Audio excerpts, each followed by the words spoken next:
Welcome to a very special Virtually Speaking evening, a literary tour de France with former Latimer head Peter Winter. Of course, all Peter's talks are special, but tonight's is the last in our French literature series for this academic year. Peter has nurtured us through some of the greats over the past 8 months with his effortless expertise and enthusiasm, during which time we've dusted off our old French dictionaries and stumbled through the 3 airs, Baudelaire, Molière and Flaubert, and had great fun along the way. So as well as the cultural landscape being all the poorer, I'm sure I won't be alone in really missing, at least until the autumn, these inspiring and entertaining evenings we've shared together. Tonight, with no last minute homework to complete, we can all sit back and let Peter take us on a guided literary tour of France and its overseas territories, where through poetry and prose, he'll give us a taste of the country he so loves, its people, the landscape, cities and rivers, and of course the food. And for those of you who haven't attended one of our Virtually Speaking events before, do take a look at the others in this series of excellent talks by alumni, parents and staff. We'll be sharing links to the full Virtually Speaking collection in the chat later on. As well as keeping our Latimer community connected in the absence of face-to-face events, this programme of talks also helps us raise funds for our bursaries programme. And I wanted to thank both our speaker, Peter, and you, the audience, for supporting the series. Many of you made a donation when registering for this evening, and it's raised, I think, over £350, which means that Peter's French literature series has raised a total of £3,000 for this year's annual bursaries appeal, which is absolutely fantastic, and thank you very much. So before I hand over to Peter, some housekeeping rules. Can I ask you to keep yourselves muted until we start the Q&A so that we can all hear clearly? Do type any questions you might have in the chat facility to the right of your screens, and Peter will answer as many as time allows. So it just remains for me to welcome Peter as he takes us on his literary tour around France. Over to you, Peter. Thank you, Sian, and perhaps I could begin with a very quick thank you to Latimer for inviting me to indulge my enthusiasm for French culture. I'm delighted at the financial success of this as well. It's raising some money for a great cause. So thank you all of you who've been faithful to this series of talks and investing in hope for the future. Thank you to Jo Lynn and Charles, the Development Office, for their unflagging help, support and encouragement and good humour, and to my wife, Adjua, who is at my side this evening, as always. She's solved a number of technical issues over the last few months. And when we, in our little tour de France stopover in Senegal, I shall dedicate the poem we read there, Famine, to her. So, before we begin a long journey, let us indulge in the old French custom. We're about to get into the saddle. To help us get up into the saddle, you need le coup de l'étrier, a stirrup cup, to help us on our way. Mine is a crisp little white burgundy, which is going to keep me company over the next hour. Very good health and cheers. Well, the story begins. Can we go to slide 2, please? Slide 1, by the way, is a rather nice poster my wife created. Gives you the general idea. If we can go to the second slide, please. And here we have metropolitan France. And it's territoire d'outre-mer, it's overseas territories, and this is traces the journey we're going to go on. We're going to start in Calais, which we all know. We're going to head down into Normandy, then right out to the further western tip of Brittany. We're going to swing back into the Loire Valley, the cradle of the French Renaissance, and then we're going to take a pause and we're going to head way out to the French Antilles, to Guadeloupe. There's a little black dot in that top square of islands there, Guadeloupe. And then we're going to, while we're outside the metropole, we're going to head across to French West Africa, the westernmost country, Senegal. And then we come back into France, into the Pyrenees, bottom left, the border with Spain. And then we're going to do the borders, basically, and that is relevant to what I'll say. We then swing across to Marseille. You can't do France without Marseille, a town full of character. We're going to head along for some dreamy time on a sun-kissed French beach on the Côte d'Azur, then up into the Jura, in Savoy, close to Switzerland and Italy, to a famous lake, and then up into Alsace, which borders Germany, and then we're going to finish and swing back, as indeed the Tour de France does, finish up in Paris. So let's go to the third slide, please.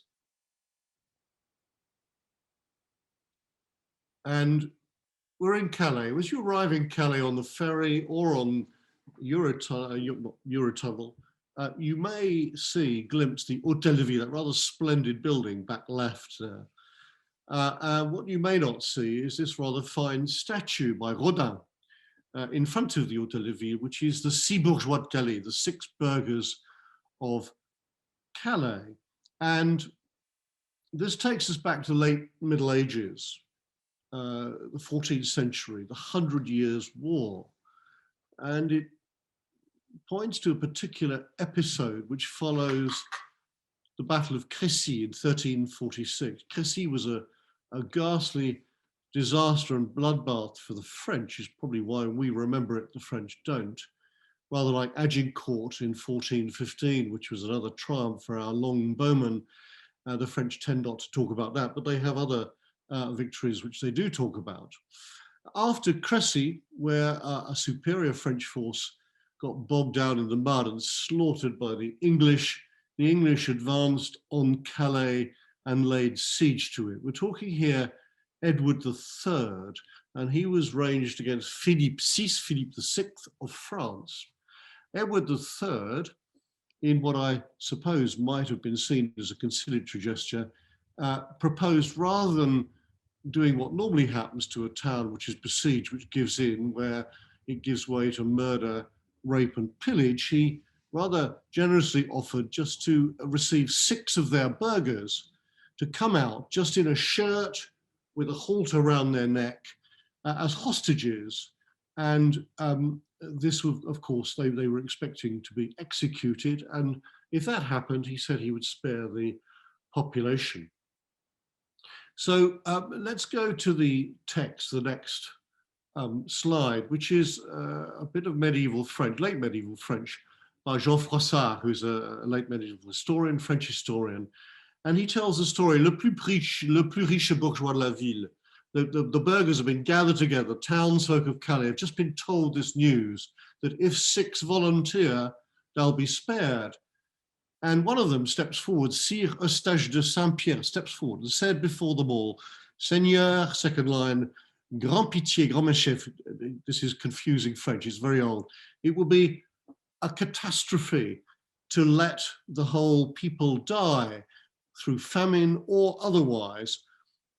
Third line, quand on y peut trouver aucun moyen, when there is another solution. And then right in the middle, and fourth line down, je, entre moi, I have such great hope to win God's grace and pardon. Si je meurs pour ce peuple sauvé, if I die to save the people, que je veuille être le premier. I want to be the first to volunteer. And I will voluntarily put myself in a shirt, a simple shirt, nu chef, bareheaded, et la hare au col, a halter around my neck, and throw myself on the mercy of the King of England. Well, 5 others joined him, and so the legend has it, probably more legend than truth, they processed to the English camp, and Edward III was about to have them decapitated when his wife, who happened to be French, Philippa of Hainaut, who was very pregnant, had just arrived on the scene, fell to her knees, begged for mercy, and he rather begrudgingly indulged her. And so the 6 were saved.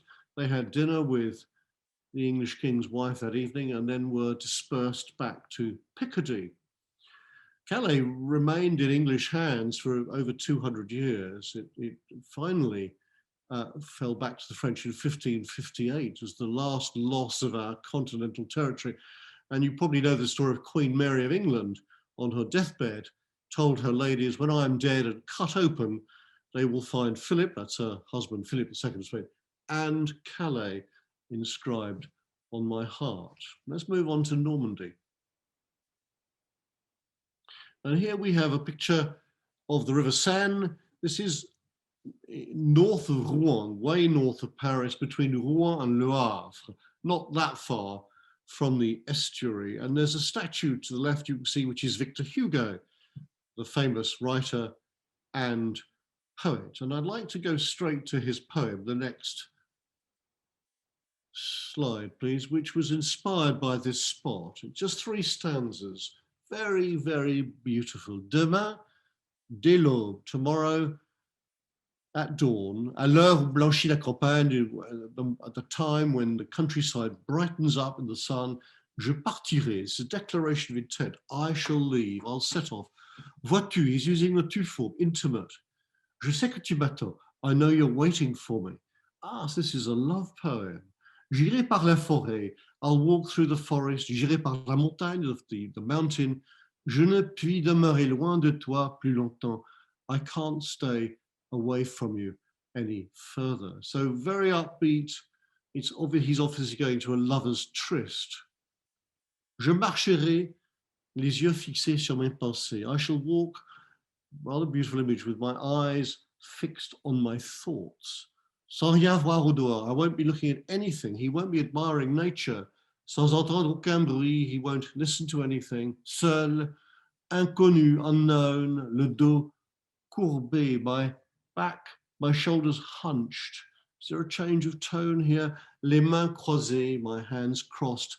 Sad, triste, change of tone. Et le jour pour moi sera comme la nuit, and the day will seem to me like night. So we've moved from eager anticipation and excitement to pensive sadness. What does this mean? He goes on, je ne regarderai ni l'or du soir qui tombe. I shan't watch the golden sunset, ni les voiles au loin, nor the sails in the distance as they head towards Harfleur, little port.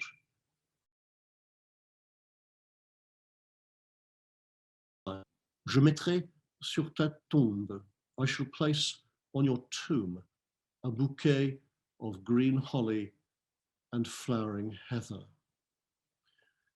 This was prompted by the death of his 19-year-old and favorite daughter, Leopoldine, who was pregnant 6 months into her marriage with Charles.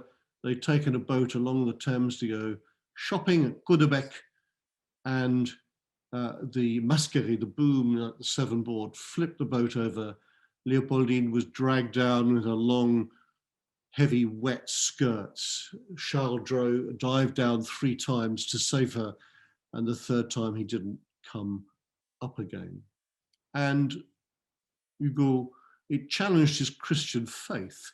He nearly lost it, but he wrote another poem, Aviki, where he goes right to the pits of despair and then re-emerges and imagines a better life in the afterlife. One of my favorite poems. Okay, let's go right out now to Western Brittany. This is a lovely picture of the typical Frenchman, the cigarette hanging out of his mouth, Jacques Prévert, 20th century poet, film screenwriter. He much of his work is describing life in post-war Paris. But the poem, which if we can go to the next poem, Barbara, one of my favorite poems, again, he's set in Brest, which is the equivalent, if you like, of Portsmouth. It's a naval base in France. There are 2 main ones, Brest in the Atlantic and Toulon in the Mediterranean. And in this poem, I'll rattle through it. There's an insistent refrain, rappelle-toi Barbara.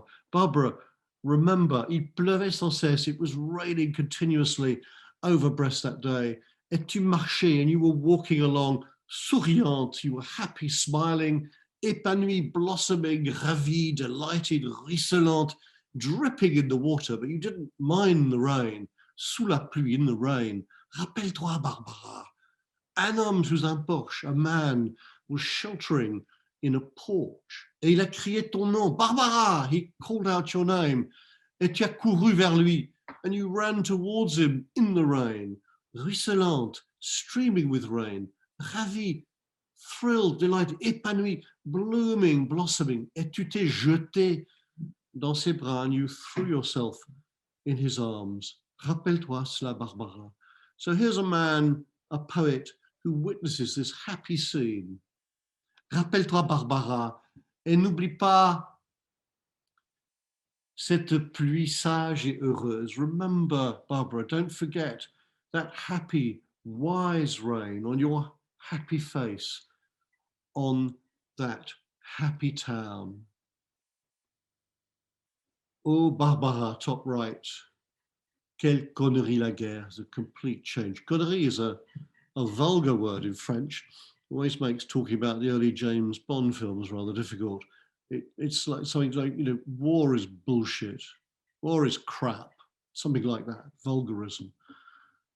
And so we've come back to present time. Qu'es-tu devenu maintenant? Perfect tense.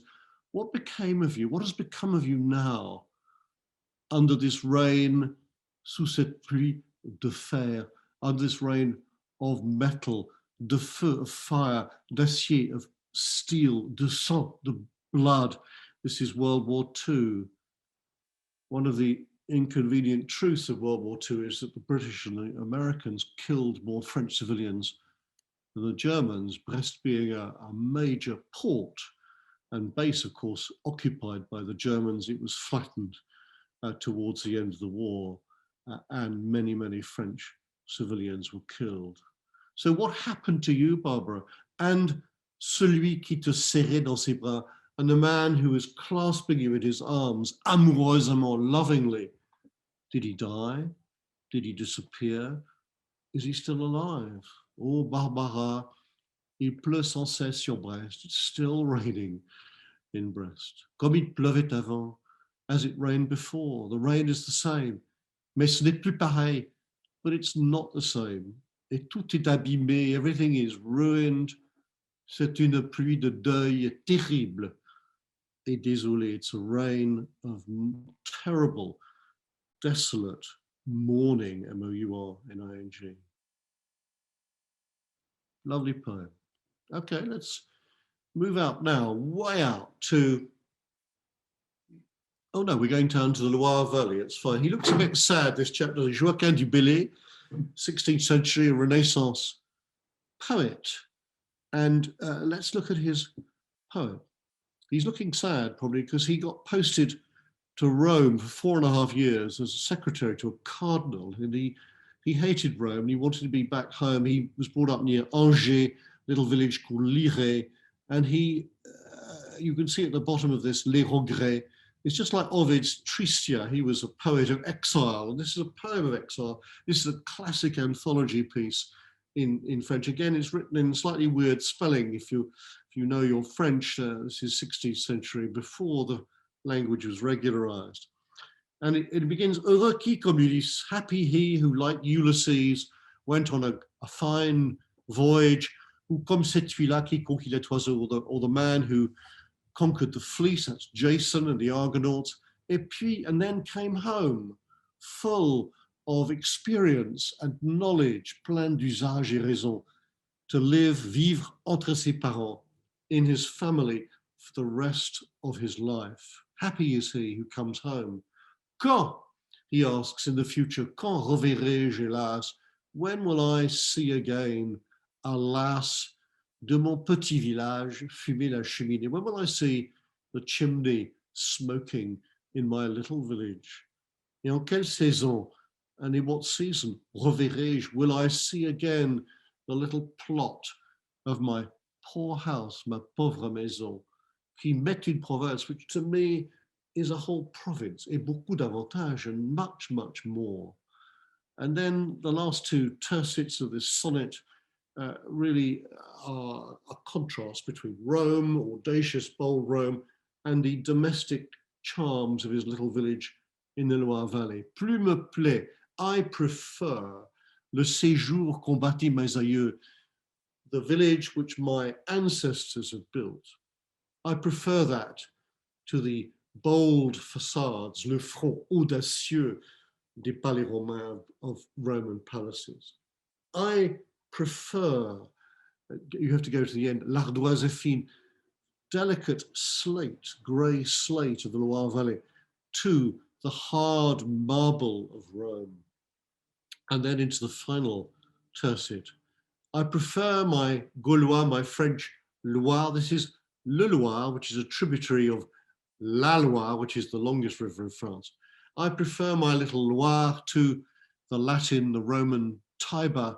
I prefer my little Lire, his little village, to the Palatine hill, et plus que l'air marin, and rather than the sea air of Rome, I prefer la douceur angevine, the gentle countryside of Anjou. That's why he's sad. On to the next picture.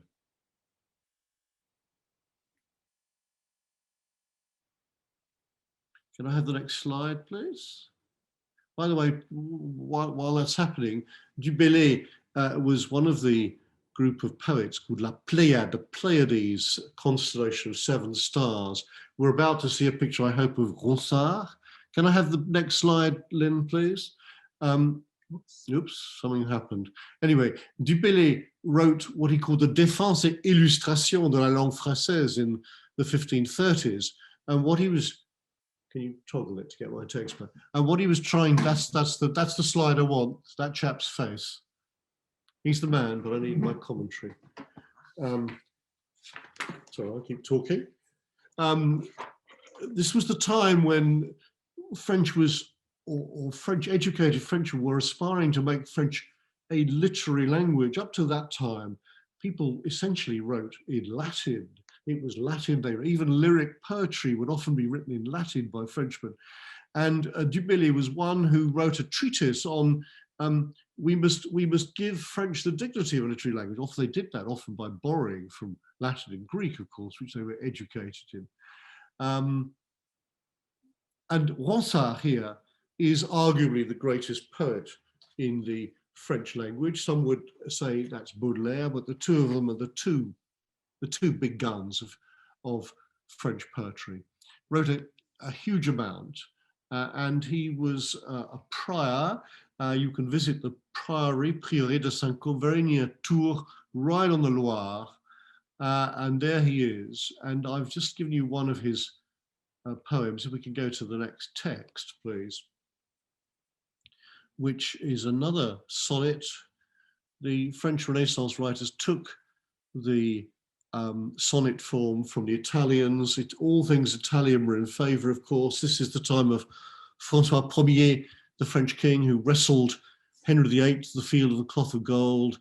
He was a patron of the arts. He received Leonardo da Vinci and Amboise. In fact, da Vinci is buried very near Amboise. This is just a beautiful poem. Ronsard is projecting forward to when he's dead. It's a little bit like Marvel's To My Coy Mistress. He wants his reticent girlfriend to be more forthcoming. And he begins, Quand vous serez bien vieille, when you're old, au soir, one evening, in the candlelight, assise auprès du feu, sitting by the fire, dévidant et filant, unwinding a spool of thread and sewing, direz, you will say, and reciting my poetry, and marveling, he was not modest, Ronsard. Ronsard used to celebrate me when I was a beauty. Let's take a quick refreshment. Then none of your servants hearing such a statement, telle nouvelle, déjà sous le labeur à demi sommeillant, even though these servants might be half asleep because they've been working so hard, déjà sous le labeur, qui? There will be none of your servants who at the name of Ronsard doesn't wake up, blessing your name with immortal praise. Subtext here, what a privilege it is to have me write poetry about you. Je serai sous la terre. I'll be under the ground, under the earth, a fantôme sans os, a boneless phantom. I'll have rotted away. Par les ombres myrteux, amongst the myrtle shades, je prendrai mon repos. I will be resting. Vous serez au foyer. You'll be at the fireside. Une vieille, an old lady, accroupie, crouched over by the fire, regrettant mon amour, regretting my love, looking back wistfully, et votre fier dédain, and your proud disdain. And then the classic enjoinder, vivez, live, believe me, n'attendez à demain, don't wait for tomorrow. Cueillez, pick, dès aujourd'hui, today, les roses de la vie. Cueillez dès aujourd'hui les roses de la vie is a classic French line. Pick the rosebuds of today. Make the most of your life now. That's Ronsard. Okay, now we're going to leave the metropole and head out to Guadeloupe. Quick look at this chap, Guy Tyroléen, who was an international civil servant, would you believe? Let's go straight to his poem, which he wrote in 1943. Lovely poem. The prayer of a little Negro boy in 1943.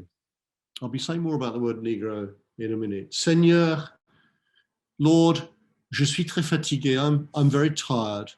Je suis né fatigué. I was born tired. Extraordinary sentence, and immediately get the sense of generations of servitude.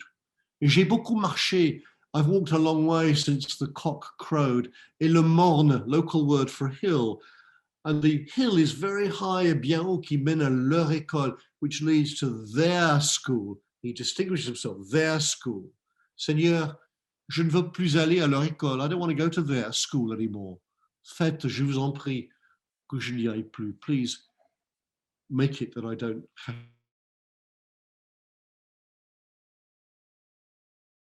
snail unwillingly to school, but with a colonial twist, if you like. I go on to the second stanza. I've adapted this, I've reduced it a bit. Il raconte, they say, the white men, say that a little black boy has to go to school pour qu'il devienne pareil, so he becomes the same as the messieurs de la ville, the gentlemen of the town, or messieurs comme il faut, like proper gentlemen. To become a proper gentleman, you have to go to the white man's school. Mais moi, je ne veux pas devenir comme ils disent. I don't want to become, as they say, un monsieur. I don't want to become a gentleman of the town, un monsieur comme il faut. I don't want to be a proper gentleman. Top right, les nègres, Negroes, black people, as you know, vous le savez, n'ont que trop travaillé. We've worked too much already. Pourquoi faut-il de plus? Why must we, in addition, apprendre dans des livres, learn in books, qui nous parlent de choses qui ne sont point ici, which speak of things which are not here. They've nothing to do with Guadeloupe, with my island. Et puis, and then, elle est vraiment trop triste leur école. This is the killer thrust at the end. It's really so sad, their school. Triste comme ces messieurs de la ville. As sad as these gentlemen of the town, these proper gentlemen, qui ne savent plus danser le soir au clair de lune. They don't know how to dance at night time under moonlight. Qui ne savent plus marcher sur la chair de leurs pieds. They don't know how to walk on with bare feet. Qui ne savent plus compter. They don't know how to tell stories. Or veiller, or at the vigil, sitting around the camp's fire at night. The oral tradition in black culture, the elders telling stories. Seigneur, je ne veux plus aller à leur école. I don't want to go to their school. Very powerful. The next man, please. We're going to swing from the French Antilles right over to Senegal. I think this man has a wonderful face, lovely face. Very distinguished man, Léopold Senghor. You can see his dates, apart from being a very distinguished poet. He actually was president of Senegal from 1960 to 1980. He was an intellectual. He was the first Black African to be admitted to the Académie Française, which is a pantheon of French culture. And he, with Tyrolien and Aimé Césaire, another West Indian black poet, coined the term la négritude, blackness. It's about black consciousness. It's about giving positive values to blackness. The word nègre in French has negative connotations, as indeed the word negro does in English. Négritude in French, which is untranslatable, say blackness, is a positive affirmation of black culture. Blacks as equals. They have the same value. Their culture is worthwhile. And now comes the poem, which I shall dedicate to my wife, Adjoa, which is called Famine Noire. And it's taken from an anthology called Chants d'Ombre, Songs in the Shadows.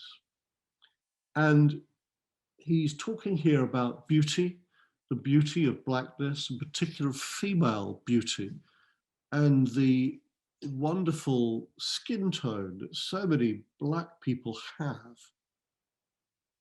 Femme nue, naked woman, femme noire, black woman, vêtue de ta couleur, wearing your color, which is life, your shape de ta forme qui est beauté, which is beauty. Femme nue, femme obscure, to play on darkness, dark skin. Fruit mûr, mature, ripe fruit, à la chair ferme, with firm flesh, firm fleshed, ripe fruit. Sombres extases du vin noir, dark ecstasy of dark wine. I run out of language here. Bouche, your mouth, qui fait lyrique, ma bouche. Your mouth, the beauty of your mouth wants me to sing of it, makes it lyrical. And then the comparison of the skin with the tom-tom, the tam-tam, the drum, which is of course skin stretched across a drum. Tam-tam sculpté, sculpted tom-tom. Tam-tam tendu, stretched. Qui gronde, gronde is, normally means scold. Here, what does it mean? Scowls, growls, grumbles, snarls. Why? Sous les doigts du vainqueur. Beneath the hands of the conqueror. This, I assume, talks of colonial repression and the rights which white men arranged themselves with local black women and the true feelings of black women in those circumstances. Beautiful line, that. Ta voix grave de contralto, your serious voice, your grave contralto voice, et le chant spirituel de l'aimé is the spiritual song of the beloved. Femme nue, femme noire, that repetition. Je chante ta beauté qui passe. And here we are very close to Ronsard, the ephemeral nature of beauty. I sing your beauty which passes, forme que je fixe dans l'éternel, as Ronsard was doing with his beloved. He's fixing her with his poetry in the eternal. Avant que le destin jaloux, before jealous fate reduces you to ashes, ne te réduise en cendres pour nourrir les racines de la vie. It's a lovely African idea. The ashes nourish the roots of life, that animist notion in African culture where you never die, the spirits are always around you and amongst you. I take great consolation from that thought. Okay, back to metropolitan France, a rather breathless tour. I hope you're hanging on in there. We're in the Pyrenees. We are in the Middle Ages. This is the oldest piece I'm talking about. This is the Song of Roland I want to share with you, which is the earliest, most famous and greatest of old French epic poems, the Chassel De Jesus. It's a very long poem, 4,000 lines, written in decasyllables, the Anglo-Norman dialect. I'll show you a bit in a minute. And it tells the story of a battle fought in 778, a battle between the soldiers of Christ, Christian soldiers, Charlemagne, and Islam, the Saracens, the Moors who'd invaded Spain.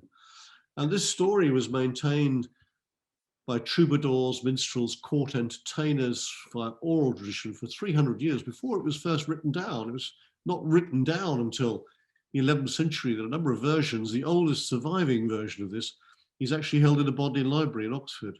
written in 1170. It tells the story of Charlemagne, the Holy Roman Emperor, who'd invaded Spain to fight the Saracens, and after 7 years, beguiled, a bit of a Saracen trick here, they were suing for peace, so he headed home. But wicked Count Ganelon, Roland's uncle, betrays the Christian army, and he tells the Saracens to attack the rear guard of Charlemagne's army at this spot here, La Brèche de Roland, Roland's breach. It's called a place called Roncevaux. You can see that breach, that basically separates Spain from France. And so Charlemagne's army has gone forward. Roland and the 12 knights, with his great mate Oliver and Archbishop Turpin, who is a real militant archbishop, are in the rear guard protecting the army, and they're then swept down upon by the Saracen hordes. And Oliver asks Roland to blow his horn, one, to warn Charlemagne of this treacherous attack, and two, to summon him to come back. And it's a tale of hubris. Roland is too proud to blow his horn. It's a tale of heroic and suicidal courage. I told about myth making in one of the things I sent out. This is a bit like the first thing, the burghers of Calais, the generosity of the Frenchmen who offered themselves as hostages. And here, this is the medieval code of chivalry. Let's look at that. I'll just give you 3 lines of French, which will, it doesn't look like much like French, does it? This is Compagnes Roland, sonnez vos olifants, si l'aurat Carlos. So compagnes means companion, Roland. Companion, interestingly, comes from Latin compane. So a companion is etymologically someone with whom you share bread, you break bread with. Roland, this is Oliver speaking, the 12 peers, the 12 knights. Sound your olifant, your horn. Olifant is an elephant's tusk. Elephant, which was used as a hunting horse. Sound your horn, Roland. This is a central part of the story. Si l'aurat Carlos, if Charlemagne hears it, qui est as port passat, as he crosses the mountains, je vous prévis, I promise you, ja retourneront franc, the French will return. Well, too late. Roland does decide to blow his horn. He blows it so hard that he splits his temples and dies. Charlemagne returns, finds his nephew Roland slaughtered with all the other French rearguard, and he then goes on in the rampage in Spain. Okay, enough of that misery. Let's go to someone a bit more light-hearted. Marcel Pagnol, a lovely man, a real southerner, Marseillais. He's the chap who wrote Jean de Florette. I'm sure many of you will have seen the film Manon des Sources. He wrote those lovely whimsical tales of life up in the Provence hills. And he conjured up typical Marseille characters. Marseille, it always reminds me a little bit of Newcastle. It's bigger than Newcastle, I think, but it did that characterful local city and which almost defines itself in opposition to Paris. And let's go on to the next slide. There he is. Pagnol was he was a novelist, a playwright, a filmmaker. He also was elected to the Académie Française. And this is just the first slide, just to give you a tiny flavor of one of his little novels he wrote before Jean de Florette, La gloire de mon père, my father's glory. It's a very affectionate little tale of his childhood when he and his brother and the family would go up into the hills of Provence in the summer holidays, that wonderful time. You know, French school ends before the end of June. July and August were up in the hills, a bit cooler up there. He was born in Aubagne, a small town near Marseille. Je suis né dans la ville d'Aubagne, sous le Garlaban. Le Garlaban is the mountain or the hill which dominates Aubagne. I always love this phrase, couronné de chèvres, with its crown of goats, goats wandering on. You can see, even in the town, you could see this wonderful rustic scene. Au temps des derniers chèvriers, in the time of the last goat herds, when there were goat herds. And the story captures the excitement of young boys, the way they explore things. They do some pretty nasty things, you know, as boys do. They pull the wings off insects and things, and they watch with fascination as their father and his brother, uncle, plan hunting expeditions. His father is obsessed with trying to find and shoot, of course, because any animal is a potential target in France, a Bartavel, a rock partridge. And that is la gloire de mon père, when he actually bags a rock partridge at the end of the story. Lovely story, worth reading, followed by Chateau de ma mère, which talks about his mother more. Okay, now, not the token woman, but the only woman, I'm afraid, in my little tour, Françoise Sagan, rather nice picture of her. I find her very appealing. In her obituary. She wrote herself. She appeared in 1954, she says, with a slender novel, Bonjour Tristesse, which created a scandal worldwide.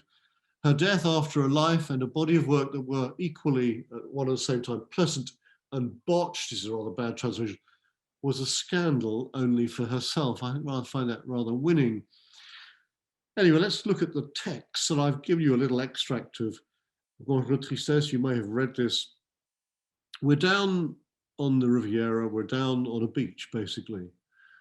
And the story tells of an indolent, pleasure-driven 17-year-old girl called Cécile and her boyfriend, who has the unfortunate name of Cyril, and her playboy father. He's a playboy, he's a widower, so but he has two girlfriends. And Cécile is a rather bored teenager.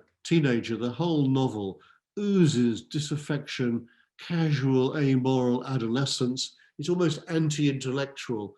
The languor of lying in the sun, numbed by the sun.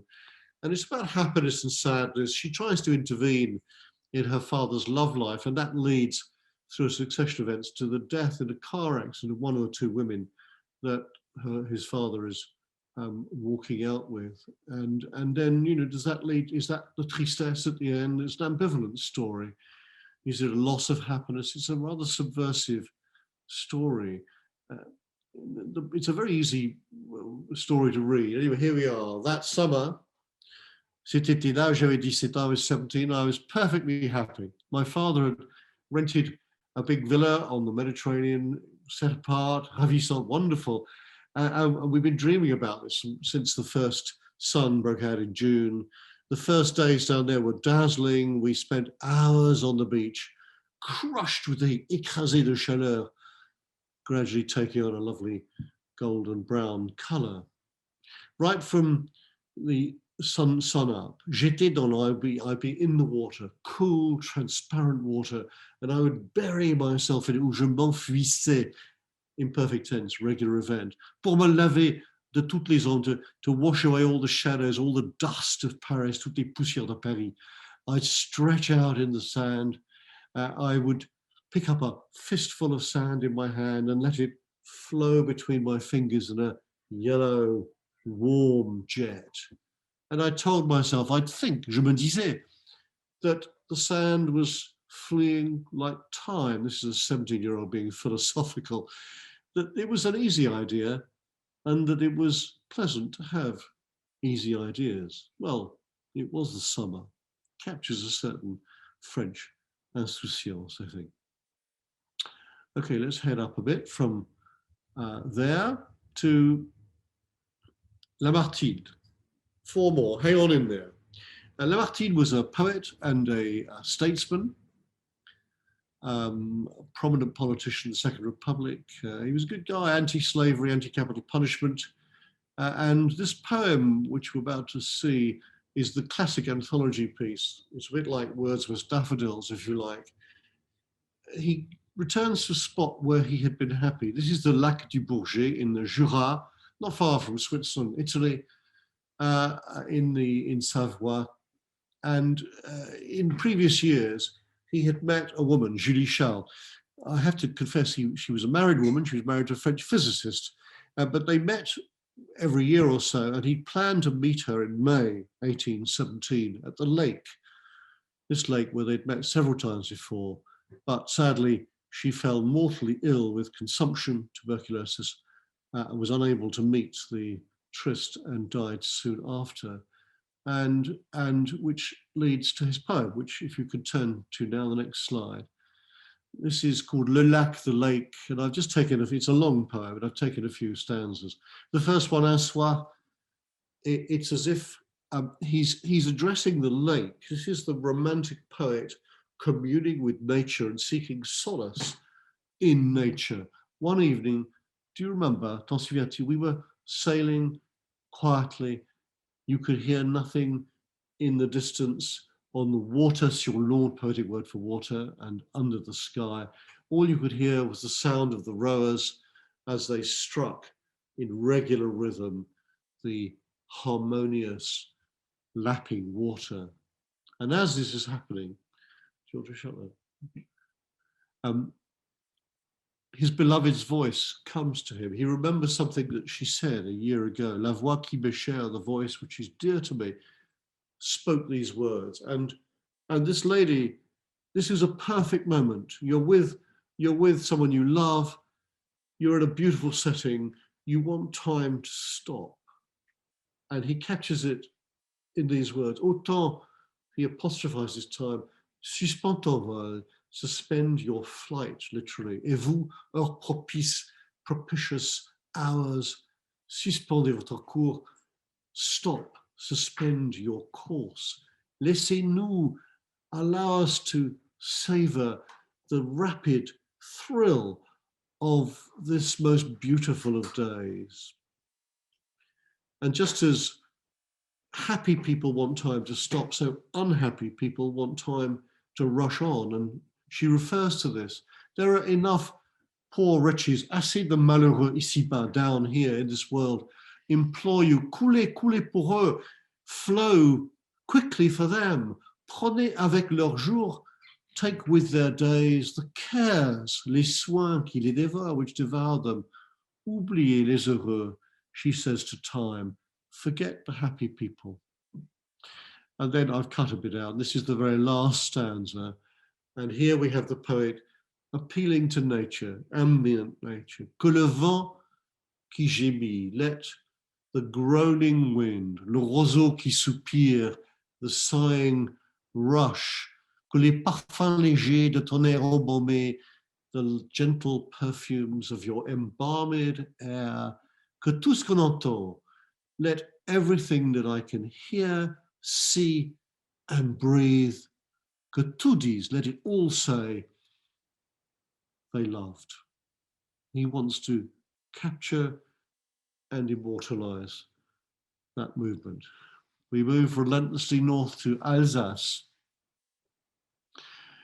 Alphonse Daudet, he's actually born in Nîmes in the south, he's a southerner, but his story, the story I'm quoting from, is set in Alsace. If we can go to that now.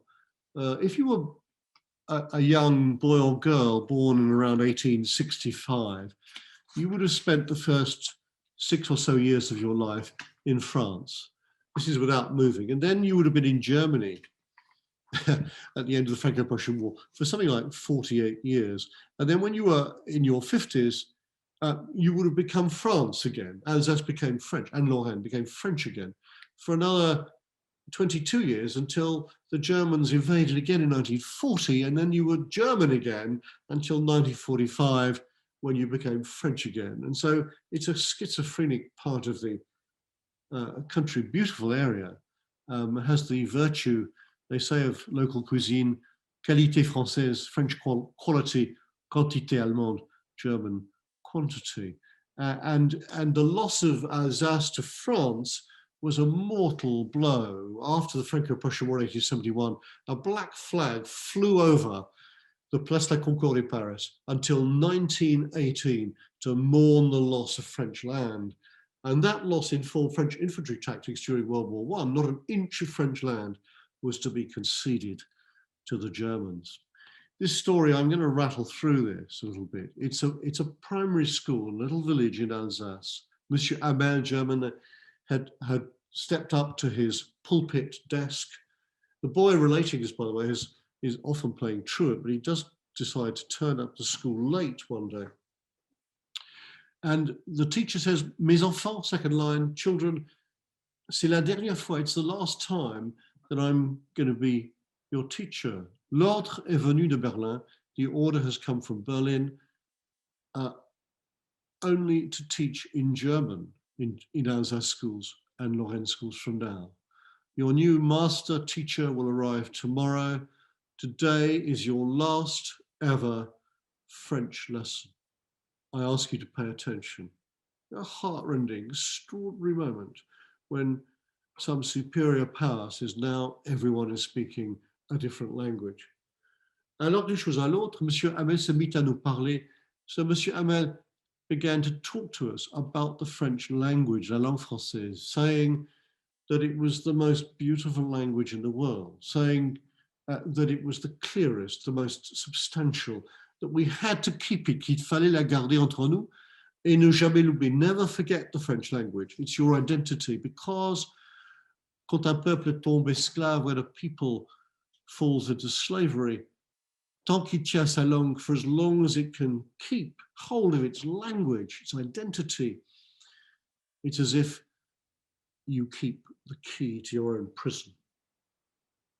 Top right, tout à coup, suddenly the church bell struck midday, and then and just at the same moment, les trompettes des Prussiens, the Prussian trumpets rang out.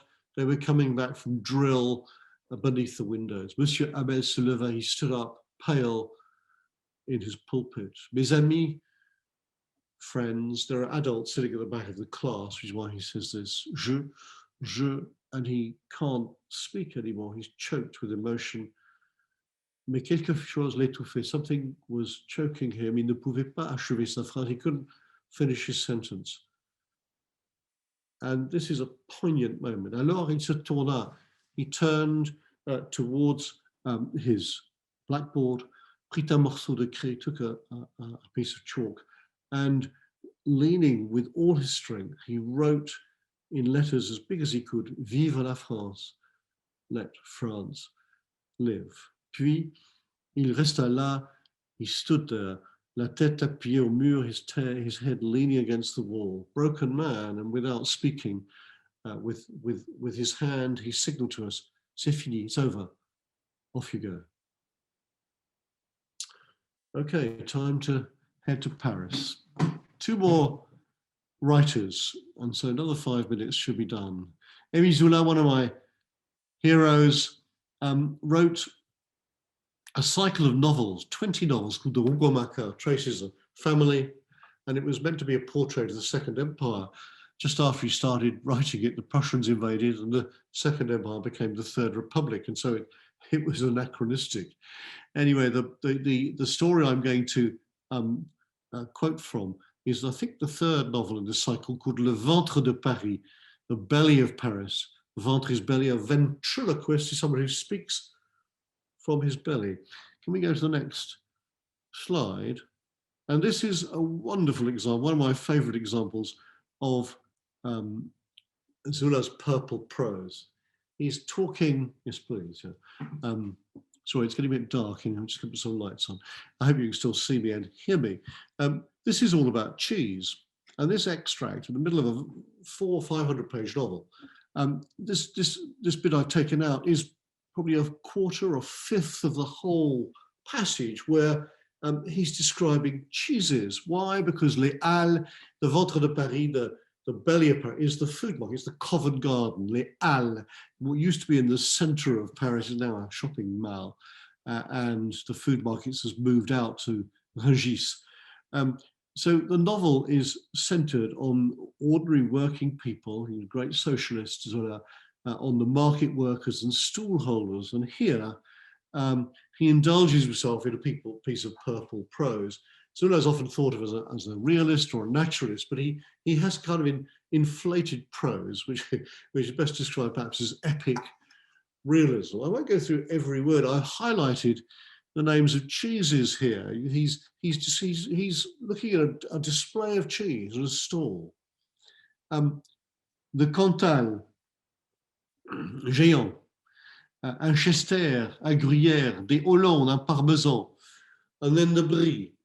And while we're looking at this passage, you might like to recall de Gaulle's famous statement, which is, how can you govern a country which has 246 varieties of cheese? You may well ask. Anyway, let's look at the Brie. For those of you who, as I do, like Brie, you may well know that the only Brie really, or the very finest Brie, comes from Meaux, M-E-A-U-X, which is 30 miles east of Paris, a Brie de Meaux. And here on this stand are trois Brie, sur blanche ronde, round, these are whole Brie, these huge round cheeses, avec des mélancolies de lunes éteintes. Wonderful phrase. They were melancholic like extinct moons. Two of them, très sec, that started running yet, étaient dans leur plein. They were whole. Le troisième, the third, dans son deuxième quartier, picks up the moon in its second quarter. Coulait was beginning to run, it's soft. Se vidait d'une crème blanche, it was emptying itself of its white cream. Étalé en lac, which was stretching out in a lake of oozy, wonderful cheese. I'm getting hungry reading this. Ravageant les minces planchers. It's overwhelming the thin staves, trying to hold it in place, with the help of which, à l'aide desquelles on avait vainement essayé de la conter. They were trying to contain it. So it's irresistible and overwhelming. This Brie is on the march. And then the next sentence, top of the right, has a wonderful phrase. Alors commençaient les puanteurs. And then came the stinky ones, puer is to stink. The Mont d'Or, the Troyes, the Camembert, les Neuchâtel, les Limbourg, les Maroilles, northern French cheese.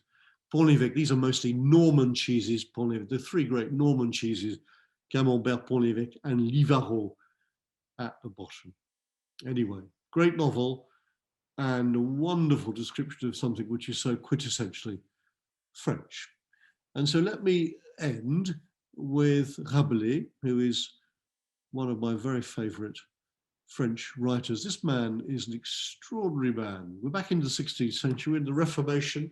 He's just before Du Bellay and Ronsard.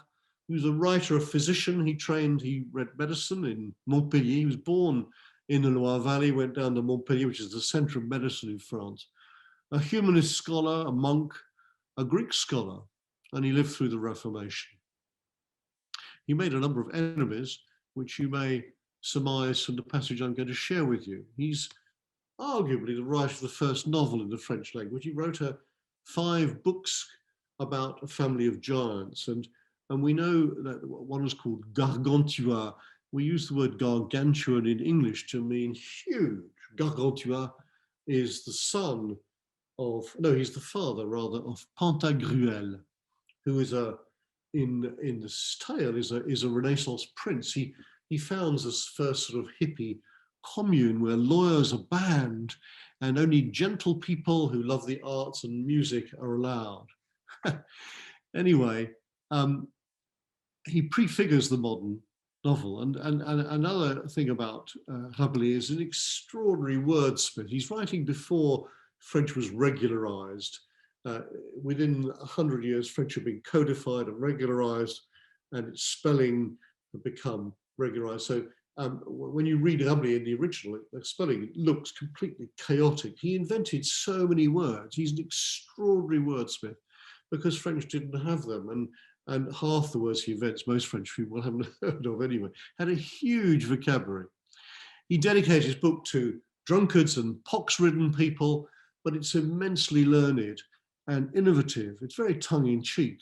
And he does say in his preface that you need to sucer la substantifique moelle. You have to suck out the substantial, substantific marrow in my book. There is method in my madness. Well, he's also associated with bawdy humor, and spoiler alert here, it's not quite past the watershed, is it? We're going to mention something a little bit rude in my final thing. By the way, Rabelais, if you want to read him in English, he is untranslatable, but Sir Thomas Urquhart of Cromarty, a 17th century Frenchman, Scotsman, Scot rather, wrote what is probably the best translation of all time in any language. He's the most famous translation. It was, someone said that translations are either beautiful or faithful, but rarely both. In this case, I think it's more beautiful than faithful, but it's very much in the spirit of Rabelais. Urquhart, by the way, apparently died laughing when he heard of Charles II's restoration to the throne. Anyway, you may wish to look away now if you're easily offended by robust humour. Let's go to the last stanza.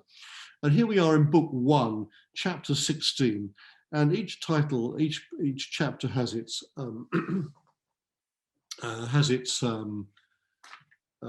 title, and this is how Gargantua paid his welcome to the Parisians and how he pris the big bells from Notre Dame. So Gargantua, as part of his education, is sent to Paris. So you may know that Paris is a world of its own, and almost wherever you go in France outside Paris, there is some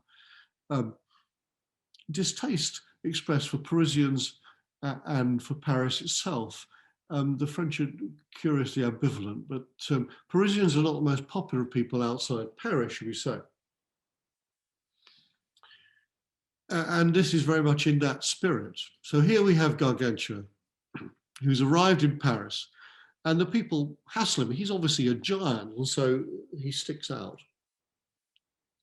And quelques jours après qu'ils se furent rafraîchis, this is this weird language, a few days after they had, after they arrived, they refreshed themselves, he visited the city, et fut vu de tout le monde, and was seen by everyone in great admiration. Everyone admired him, this extraordinary giant. Car le peuple de Paris, because the people of Paris are so stupid, they gawp away, tant bad bado is someone who gawps at an accident. They're so inept by nature that a battleur is a juggler, someone who is flogging indulgences, un porteur de rogaton, even a mule rather, with cymbals on, or an old man standing by a crossroads, would assemble a greater crowd in Paris than a good evangelical preacher. The Parisians don't have very good judgment or taste. And they hassled him, to molest speaks for itself. It's an adverb here. And they hassled him and pursued him. And so he was constrained, he was forced to rest, se reposer, by leaning. You have to imagine he's leaning against the towers of Notre Dame. He's as tall as the towers of Notre Dame, looking at these Lilliputian Parisians beneath him. And being there, en quel lieu étant, and seeing so many people around him, he said clearly, and now I'll just read out the translation that I found of the next piece. Je crois que, I believe, it's Old English, these buzzards will have me to pay them here my welcome. They want me to pay my welcome. And for my drinks, they want to give them a tip, mon proficiat. C'est raison. So I can understand that. Je vais leur donner le vin. I'm going to give them their wine. Mais ce ne sera que par rire, but it will only be out of laughter, for a laugh. Par rire is to laugh, but of course it's a pun on Paris, Paris. Mais ce ne sera que par rire. But I'm going to give them their wine back for a laugh. And so, you'll spare forgive my blushes as I read the next bit. Then, en souriant, smiling, he untied his goodly codpiece and lugging out his Roger into the open air, he so bitterly all to bepissed them that he drowned 200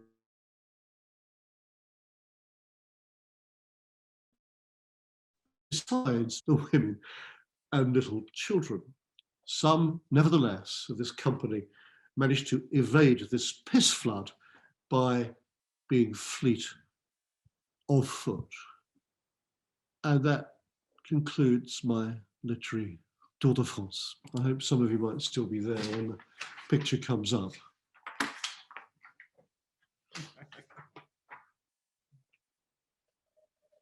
Oh, someone's gone. They've gone. There's no one left. I've frightened you all away. No, we're all still here, Peter. That was absolutely, that was fantastic. I thought that I didn't want that to end. I could have gone on. I thought it was, was really fantastic. Thank you so much. And I enjoyed doing it. I enjoyed, as you probably tell, I really indulged myself there. I really enjoyed it. Some of my absolute favourites amongst that lot. But Gabali is worth reading, by the way. He's hilariously funny. I think it would be great if we could have a list of those the readings and where they came from. I don't know, Joe or Lynn, if it's possible to. I'm very happy for. But we can pull that off, yeah. Be sent out. I mean, yeah. Some of you are interested in French can puzzle away at the French, and if you have anything with it, send me an email. No, that's fantastic. Thank you so much. And I think everyone, I'm trying to speak on behalf of everyone. Thank you so much for this series. It's just been so inspiring, and it's kind of made me think. It's fooled me into thinking that I can actually understand French, which of course I can't. Jamie's got his hand raised. Jamie. Maybe. Peter, I mean, just wonderful. God, what a fantastic thing. I hope you keep doing these. I loved all of them. And from the sublime to the ridiculous. My question was only, if you go back to that picture of Jacques Prévert, I swear he looks terribly like Jean Drian. And I just wonder if they're related. I think they were spiritual brothers. They were almost contemporaries. They clearly smoked the same cigarette, although Charles was right out the side of his mouth. And I remember he went round to Ladbroke Grove. He lived in a little flat there, and with Jeff Tate, and he took us for dinner. He insisted on cooking us boeuf bourguignon, and he stood over the boeuf bourguignon, dripping his ash into the boeuf bourguignon as he prepared it. Great man. Who was he related to, Peter? There was somebody famous in one of your earlier talks. His grandfather was Colonel Drian, who was a French war hero. He was unfortunate enough to be in the way of the first German onslaught on Verdun in February 1916. And he got the equivalent of the Victoria Cross, Croix de Guerre. And there's a statue, a monument to him somewhere in Paris. Jean took me there on one of the French exchanges. Amazing. Well done. It was fabulous. By my wife. You need to explain who Jean Drian is. Well, Jean Drian, by the way, was the French assistant. Oh, sorry. At Latimer. When I was there in the 70s, and Jean had been there for 25 years and astonishingly spoke English execrably after 25 years living in England. But he had been the former backing singer of Edith Piaf and toured Canada. He was, shall we say, a character and a small time. Lovely man, lovely man. Very fond of him. Sorry, that was a bit of an in-joke. No, that's fine. There are some lovely messages, Peter, saying thank you and to you and to Adjua, because we know the power behind the. Send them on later. I shall enjoy reading them. Thank you. Does anyone have? I know we're slightly out of time, but does anyone have any questions for Peter, or comments or observations? Keep them polite, please. Yes. Well, I think that bar's been set quite low, so we don't need to. I've just seen Graham and Linda. Lovely to see you guys. Hope to see you in Magalas before too long. Rupert, did you want to tell Peter what you wrote? Well, yeah, of course. I mean, I was interested by the Prévert extract, and I love those films. They're the best films ever made. Those Visiteurs du Soir, Les Enfants du Paradis, marvelous films. Yes, yeah. He writes lovely poetry. And those of you who don't have very secure French, he's a good man to start with. If you just looked at Paroles, for example, words, an anthology of poems, they're written in really quite simple French. Start with a poem like Le Déjeuner du Matin, which is a poor man looking through a cafe window at someone cracking a boiled egg for breakfast, and he's hungry. It's heartrending. It's very simple, but heartrending. Tim, oh my God, I'm getting good flashbacks from my past. Wonderful to see all you guys. Thanks for joining. Yeah, William. Oh, sorry. Thank you, William. Would you like to say something? Yes, thank you. I had a question. I think I'm right in saying that in his History of the English, Robert Toombs suggests that the Chanson de Roland may actually have been written for the first time. I don't know whether he means written down or composed in England. He may well have been. Yeah, since England, the language of power in England at the time was French. indeed, for 200 or 300 years, there's a whole body of Anglo-Norman literature, as it's called. And I think I said it was England. So I think it was written in England, probably why it's held in the Bodleian Library in Oxford. I'm not an expert on medieval French, but yeah, it's very interesting. And Froissart is, he's one of those historians who tells a good story. You know, I think he may be, he's not like Thucydides, the Greek historian, who's boringly accurate with history. It depends how you like your history. He's more like Herodotus. He writes a really good yarn, or Livy, you know, people who really tell you a good story. So Froissart is worth looking at too. Chronicler.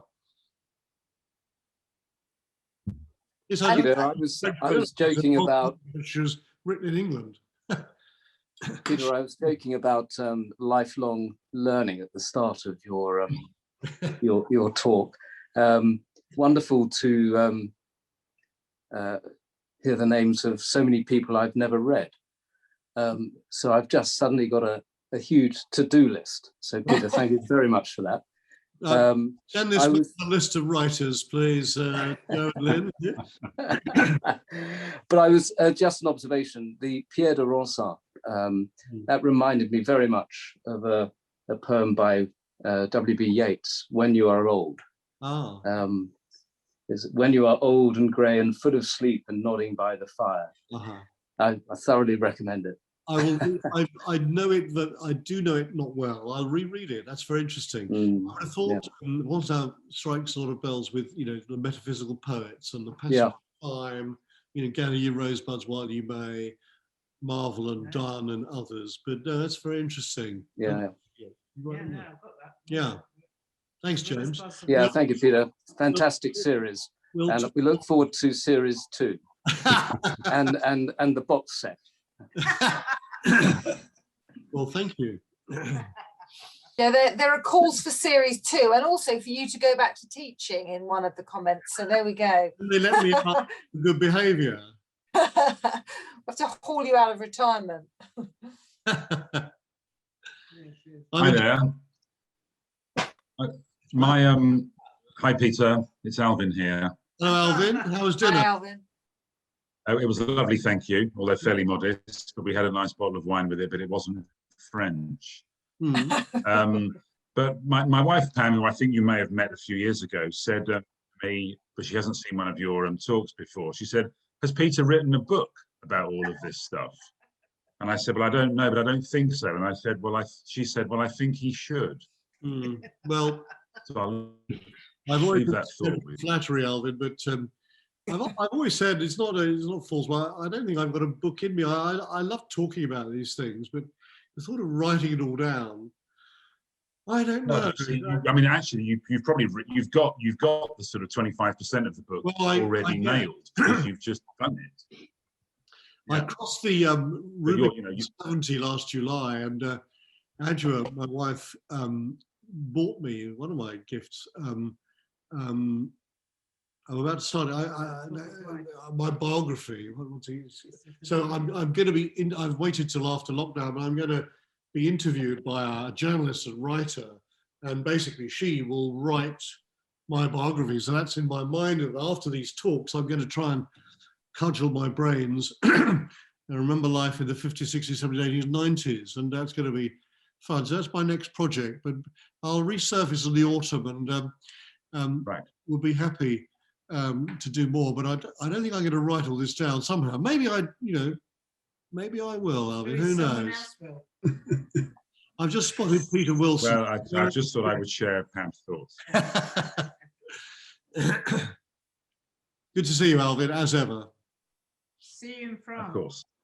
Look forward to drink soon, yeah, when time very soon permits. Any more questions? I don't want to outstay my welcome. I realise I'm probably making some of you burn your dinner. I think we've got Jamie. You haven't got your hand up again, have you? Is your hand up? No. Sorry, that's from last time. I've got to go, Peter, but we'll call you after. Thanks so much. That's okay. You can go to the toilet, Jamie. It's okay. It's actually an equity underwriting commitment meeting. Perhaps I should just hook them in. Maybe we're going to be in New York in October. Let's meet up.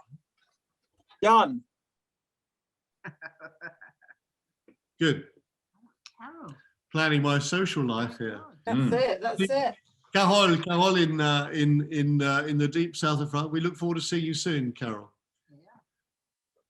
When are you going back, Peter? we don't know. Well, when President Macron allows us in, we're hoping June sometime. Things might lighten up a bit. Yeah. That's ambitious, but yeah, good luck. Well, there's nothing wrong with Matthew's getting ambition. married in September. Exactly. Our son Matthew and Helen, his fiancée, are getting married in the Gare in Sommières in Fantastic. early September. So we're very much hoping that's going to go ahead. Fingers crossed. Yeah, you know that part of the world, Alvin, I know. That's lovely.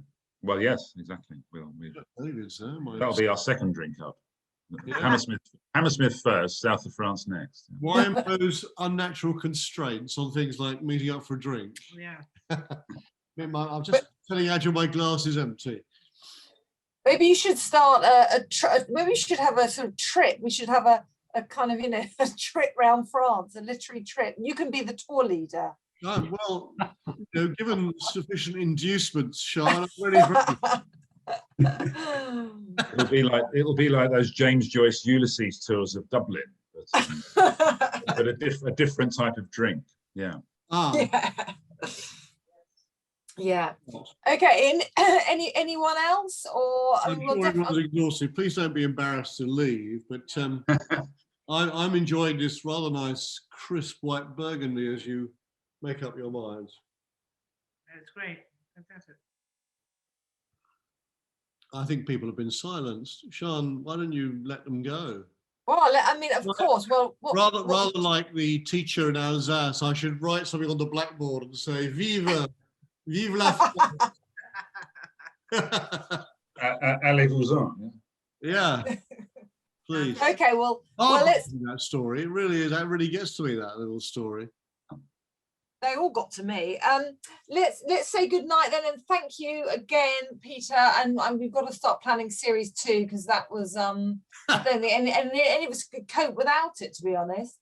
It was fantastic. Thank you everyone for coming again. And for your support. It's been a lovely way for me to reconnect with so many old friends that are going to in old Latimer. So great, and some of my most faithful friends. Keith is there, my brother-in-law David is there, my niece Sharon is here. Wonderful. Thank you so much for being there. Graham and Linda in France, Carol in France. It's wonderful. It's great. Well, I think the pleasure's all ours. So thank you, and to you and to Adjua. Thank you, and good night, everyone.